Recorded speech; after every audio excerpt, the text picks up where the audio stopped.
Parts of Metro Manila were covered with thick smog during the past few days. Netizens shared on social media their own theories on this, with some even calling it a sea of smog.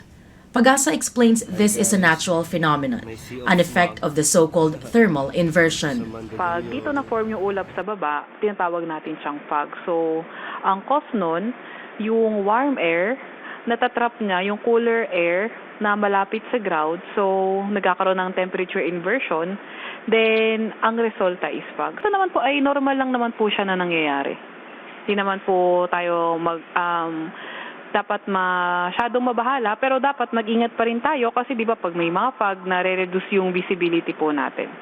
Nonoy is among the millions of Filipinos exposed to extreme hot weather, smog, and pollution every day.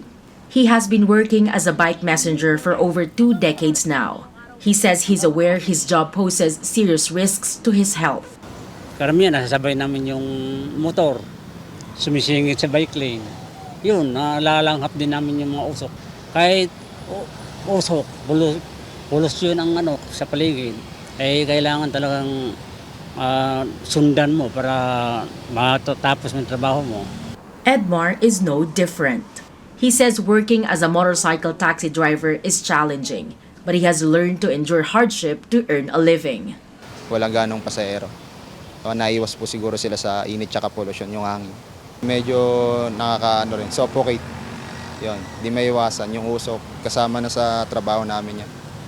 Kahit mahirap, kinakaya na lang ma'am. The health department says inhaling extremely high concentrations of smog can cause permanent damage to our lungs. The agency encourages wearing a face mask for protection. Okay, so smog is a combination of mga pollutants in the air. So ang protection dyan, kung mataas ang smog or dust and particles, mag-mask. Kung maghihintay ka dyan sa EDSA, ay binubugahan ka ng mga usok, mag-mask kayo.